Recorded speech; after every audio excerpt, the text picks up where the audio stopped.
welcome to Shelf Induced Chaos. My name is Elle. For those that haven't been here before, welcome. And don't forget to like, subscribe and click the bell if you are interested in hearing more of my chaotic book ramblings. Today is Sunday and it is also Mother's Day, so happy Mother's Day to those that are celebrating and happy Sunday to those that aren't. I don't know about you guys, but in the north of England where I am, it is pretty windy today. I am not sure why or where it's come from, but the washing is going fantastically on the line, so that is a plus in the box for me. I have enjoyed some Mother's Day treats this morning. I've been taken out for breakfast and I also have some of my Bookish gifts behind me just here. Oh, I did that point perfectly this time. Well done me. So today we're going to talk about my March wrap up and my April TBR. March was a wild ride for me in the literary world, so let's dive in, shall we? So I'm very official today. I actually have my iPad in which I've used to make some notes over the month, particularly when it comes to my March TBR, because guys, there was a lot of ground to cover and I wish I'd covered more. March was, in essence, a wild ride for me. The emotions of the books that I was reading had me going through the ringer. So let's start with my absolute top tier reads because I am still recovering from some of them. So if you follow me on Bookstagram, you are probably going to know what my first 5-star read was. And that was Quicksilver. Quicksilver. 5-star read, in my opinion. This book grabbed me, it shook me, and it absolutely just refused to let go. It had everything that I would look for in a book: emotion, intensity, a plot that had me speed reading through, trying to figure out what was going to happen next. It was a chunky book, and I, for one, particularly prefer a chunkier book over a small book, although I am trying to dabble in some smaller books in my April TBR. But yeah, absolute 5 stars, would recommend. And just when I thought I had a new book boyfriend who is Fisher from Quicksilver, I was thrown completely for a loop by Aidan from First Time Caller. First Time Caller is another one of my 5-star reads for this month, and I've also heard that the audiobook version of this is a sight, a hear? What is the best way to frame that? A sound for the ears. That's what we're going to go with. I heard that the audiobook is also incredible. This one was magical for me. It was such a cutesy romance. It had absolute perfection in terms of the banter, the feels, the romance. It was just fantastic for me, and I have to say I fell in love with the main male character, Aidan. He just had the absolute vibe that I would look for in any guy, and actually in a weird way reminded me a little bit of my husband. So Mr. Shelf Induced Chaos, I do still love you. But yeah, another 5-star read for me. Pure serotonin in the pages. Now for my third and final 5-star read of the month of March, we have the Book of Azrael. This book literally altered my brain chemistry, and I know that sounds dramatic, but it's genuinely the truth of how I feel about that book. This one does not come with no, Liam is definitely a man that I would find attractive, but actually I had the biggest girl crush on Diana in this book. She is everything. A 1,000-year-old warrior with zero patience, trauma, and a moral compass that's held together by duct tape, and she does not suffer fools. She is just absolutely everything that this book needed, and I can't wait to read the next installment. Again, a massive, massive book, and I mean about this thick, and the words on the page teeny tiny, but 100% worth it, an absolute banger, and I can't wait to move on to the next installment in this series. Moving on to my 4-star read, which was A King of Greed. King of Greed. A solid book, an enjoyable read. I love the characters, I love the drama, and I love the emotional depth that Anna brought into this book. It isn't the same as the rest of the King series, in my opinion, and I really liked that. It just didn't reach the high heights of my 5-star reads this month, but it doesn't mean that it wasn't absolutely enjoyable for me. I would read that again, and the audiobook version is fabulous too. So a solid 4. Now for my 3-star read, which is King of Pride.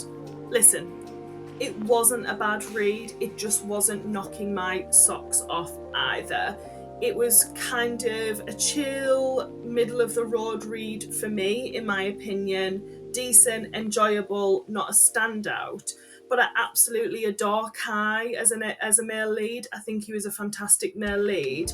It just didn't have the fire that I tend to enjoy when I am reading. So please don't come for me, Anna fans. I did still enjoy this one. So for my current reads, I'm currently reading King of Sloth.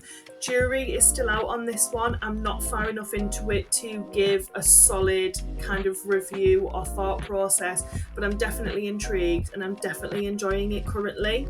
In terms of my audiobook, at the moment I'm listening to Flawless by Elsie Silver, which is the first installment of the Chestnut Springs series, and my god, I am actually really enjoying this one. You know how I feel about audiobooks, and I have to be really careful about them, but the voice acting in this one is stunning. If you like shows like Yellowstone and the accent of Montana men and that sort of stuff, you will love that. Immerse yourself. I'm really, really enjoying it. So that is my March wrap up, and I guess it's time for us to move on to my April TBR. Now let's make a start on my optimistic April TBR. Will I read all of them? I'm not sure. Will I try? Yes. Will I definitely dream about finishing all of them? 100%. So, without further ado, the first book on my April TBR is Lightlark by Alex Astor, and this is my book club's The Chaotic Reading Realms book of the month.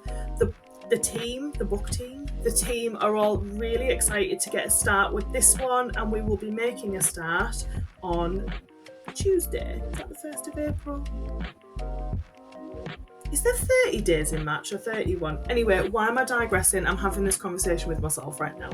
Lightlark, really excited for this one. Can't wait to see what the group thinks and have some major discussions around this. Next up, we have the Baby Dragon Café, and just how cute is that cover? I had to buy this one because it was adorable, and it is one of those books that I have bought purely for the cover, haven't read yet. I did say that I wanted to branch and read some smaller books this month, so this is going to be my small book of the month. Cozy vibe, dragons. Am I hyped for it? Absolutely. Cannot wait to make a start. We then have Wildfire, which is a Hannah Grace book. I really enjoy Hannah Grace books, and I really like her neurodivergent exposure in these books. I think there's good representation there. Not sure if there will be in this book. This one was a gift from a lovely pal on Bookstagram, who I will tag below if they're happy for me to do so. We then have Phantasma. Need I say more? I mean, the cover appeal alone, absolutely phenomenal, but Bookstagram has been going crazy over this one, so let's see what the hype is about. Next up, we have Love Theoretically, which is also a book that I was gifted this month. Again, I will tag the Bookstagrammer if I'm allowed. Ali Hazelwood just has my heart. Love the writing style, love everything about the author, and I just think, yeah, I'm going to read another one. Why not?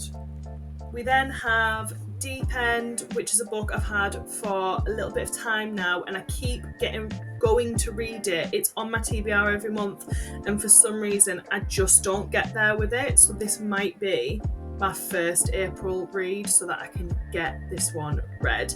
I am really excited. I don't know what keeps getting in the way for me. Maybe it's just that I'm reading too large of books, maybe. But this one is definitely going to be read in April. And if it isn't, guys, please put me on a book buying ban until I have read this. I mean it. Put me in jail. And my final April hopeful is The Throne of Broken Gods. This is the second instalment in the Book of Azrael Gods and Monsters series, and hot off the heels of reading the Book of Azrael, this was just something that automatically was going on my list. It's also on Kindle Unlimited, guys, so if you fancy reading the series, get yourself onto Kindle Unlimited. The title alone has me feeling the drama, so I really hope that I make it round to that one in April too. So there we have it, guys, my March wrap up and my April TBR in under 12 minutes. I would have liked to have said 10, but I definitely don't think I've got it in under 10 minutes. I hope you enjoyed that whistle stop tour with me today. Is my April TBR ambitious? Probably, but it's not binding. Remember, reading is for fun and it's my hobby. It's not my career. So if I don't read anything, I'm not going to lose my job. So we're okay with that. If you enjoyed that, let me know in the comments. Please like, subscribe and click the bell. And please let me know what you are reading in April, and did you manage to read as many books in March as you hoped to? Thanks everyone, have a lovely Sunday. Bye!